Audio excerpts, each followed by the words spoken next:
Hello everyone, my name is Raven Garcia, and for my EAD803 Final, I decided to do my topic on student experience during and post-COVID. For my introduction, COVID-19 has changed the university experience for the past year and a half. Welcome week, fraternity and sorority life, moving into housing, and even eating in the cafeteria are seen as luxuries to our undergraduate students as they've been quarantining and abiding by university policy. For most, college is a time of self-exploration and independence.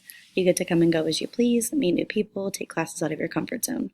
Considering we're living in the middle of a pandemic, those opportunities have been limited and students are attending classes through computer screens from their childhood bedroom. When deciding what I wanted this project to consist of, I felt that it was important to incorporate student experience while noting student mental health. If this pandemic has shown anything, it's that more students depend on university resources such as counseling, food, and housing than we anticipated. This topic opened new doors for student affairs professionals and has posed more opportunity to use resources and networks to best support our students. My goal for this project is to provide students with the opportunity to engage with their campus community during COVID-19 and after. With the anticipation of fall 2021, we're hopeful that students will be able to come back to campus and will be able to host events to 100% capacity then. Ideally, I'd like to see attendance at campus events rise and participation to visibly improve, and also create programs that serve student need. While I understand that Fall 21 can't provide results yet for this project, I'm creating programs during Spring 2021 as tester programs. I also need student input for any events or programs that I created, and if the students don't like programs, they're not going to come. So the next 3 slides are my review of literature. When I was reviewing all of it, I decided to focus on student mental health as well as student experience and engagement in COVID. Obviously, there isn't a ton of research because we still are in the middle of a pandemic, but I took what I could and ran with it. A majority of my research revolves around percentages with students and basically their mental health. As you can see, I kind of just went into what I like to call FOMO, which is fear of missing out. It's really common in these students, and considering that they've got a year and a half, almost 2 years stripped away from their college experience, I thought that was something really important to focus on. So here's my first page. My second page. So for my methods, I decided to break it down in a timeline. So my first step would be to survey students to gauge interest for program ideas. My second is to create program ideas. The third is to research offices that best fit those program ideas. My fourth would be to get office partnerships. My fifth is to meet with offices individually. The sixth is to solidify program ideas within provided budget. The seventh is to execute the programs, and 8 is to use successes and failures from programs of this spring to better design programs in the fall. So with my first step in the methods, it was to reach out to students to gauge interest in programs that they wanted to see. For population... Good evening, Colonels. The Powell Student Center will be closing in 30 minutes at 5 p.m. Again, the Powell Student Center will be closing in 30 minutes at 5 p.m. Thank you. Okay, so I needed to know what programs students wanted to see in order for them to come, because like I said, if they don't like the programs, they're not going to do them. So on the survey that I sent out, which was a Google form, I reached out to a group of student leaders that I supervise on campus, and I asked questions about their mental health during the pandemic, if they preferred conversation-based programs or physically interactive programs, and if they could identify any programs that they'd like to see. I got a lot of responses on this, and we'll talk about that in the conclusion. So in order to see this project through, I needed to include other resources and respected experts. While I have been involved in student affairs for the past few years, I've only had professional experience for 2 of those.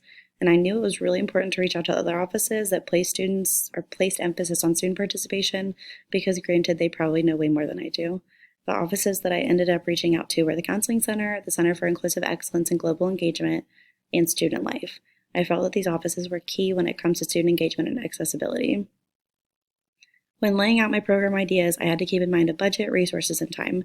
Considering we haven't had much opportunity to program, budget isn't a huge issue in my office, as well as the partnerships being able to put up some money, and only one of the events for the fall or the spring semester included a relatively big budget. So for my second part, each office accepted my request for partnership. From there, I worked individually with each office to come up with program ideas. Before going in, I had an idea of what programs I would like to see. Those were based off of the student feedback that I received, and one of the 3 offices allowed me to create my own program for spring semester, which will also be a series in the fall semester. That was my partnership with the Counseling Center, and that program is called Real Talk. For SIEGE, which is the Center for Inclusive Excellence in Global Engagement and Student Life, they had programs already designed that they said I would be able to assist in and that I'd be able to use. So for the fall 2021 semester, they really enjoyed my ideas and supported the programs I had. Only one of the 3 programs needed a major budget for the fall as well, and the other 2 programs were optional purchasing and don't provide huge financial concerns. So the third part of my methods, and this was the problem that we all faced, but the main concern when going through with the projects was the uncertainty of COVID-19. While we have vaccinations provided for everyone, obviously not everyone is going to take them, and it also depends on what the CDC says at that point in time. We really had no idea what the capacity or social distancing protocols will be for fall 2021, so when coming up with these plans, we definitely made 2 options. One is social distancing, 6 feet, masks, everything in between, and a limit and capacity of what we're doing those. And then we did one where we would pretend like we were at 100% capacity and everything's back to normal. For the spring semester, we decided that we would do a majority of our events via Zoom and one in person, but that was socially distanced. Proper precautions were taken in that event, such as temperature checks and face coverings. If students did not have their face coverings on, we asked them to put it on. If they refused, they were asked to leave. For the spring semester, the programs were my partnership with the Counseling Center, which was Real Talk. We had one of those. The Center for Inclusive Excellence and Global Engagement was Coffee, Culture, and Conversation, and that was on Zoom as well. And then the Jesse McCartney concert was in person, and that was in partnership with Student Life. For the fall semester, the programs that I have listed are partnership with Student Life, Big E Welcome, which will be in person, the Division of Diversity, Equity, and Inclusion, which is Real Talk, and that will be a series, and Center for Inclusive Excellence and Global Engagement, the Diversity Leadership Council, which will also be in person. So after coming up with all these ideas, I initially received responses from 11 out of the 14 students that I do work with, and these are campus leaders. After I sent this survey, one of the things that I really noted were that students are suffering mentally, and they're very eager to come back to campus. The thing that they missed the most was the campus experience, being able to go to different events on campus, network, join their student organizations, things like that. And they were when we had went through with the Jesse McCartney concert, students were very eager to participate. A majority of them said that they really just wanted to be in person and experience things again. The show was sold out within 2 days. If I could attribute that to anything, I don't know if that would be the artist or the students just wanting something to do, but it was a very high traffic and regulated event. They were really excited and active during the show. There was social distancing, like I said, masks, everything in between. And for our virtual events, those were all Zoom conversations. And I often find that students are really engaged in conversation pieces. I feel like this is more so because they're allowed to and encouraged to take it how they want it. They could spin the conversation, they can discuss personal things. It's all about their comfortability level. And I think a lot of the participation on it was amazing. However, it was not as much as I had hoped for. A lot of the same students, which is completely fine, but obviously if the event were in person, it would reach a different audience. So now what? When discussing my project with my mentor as well as campus partners, mental health was the forefront of all of our conversations. We really wanted to make sure that students' voices felt heard and that they knew we were there to support them, whether they were in person or not. We wanted them to know that there's opportunities for them and safe spaces for them. This is when we all agreed to have conversation-based events during the semester. This would be more beneficial to everyone because, like I said, students, it varies on their comfortability level. It also is an easier event for us to host because it can be socially distanced. So for the fall 2021, I anticipate students are being more active as they will likely be on campus and want to get involved more, making up for lost time.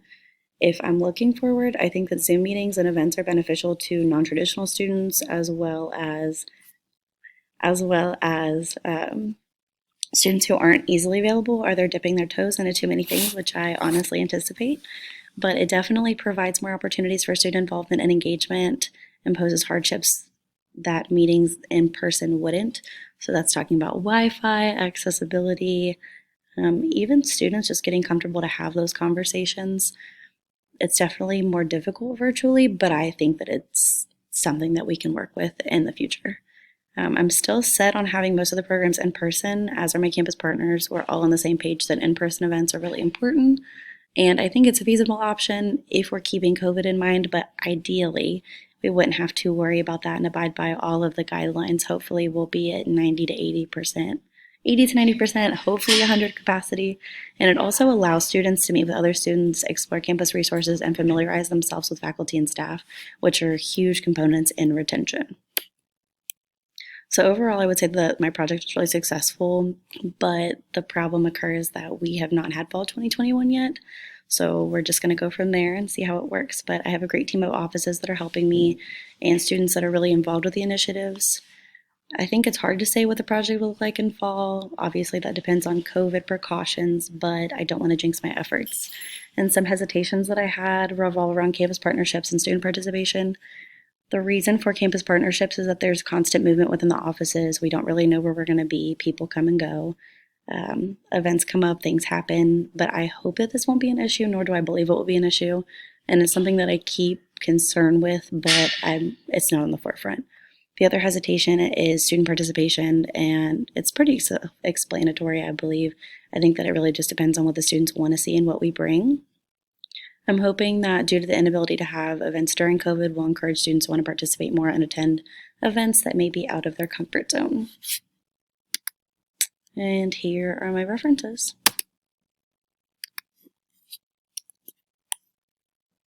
All right, I think that's all. Thank you.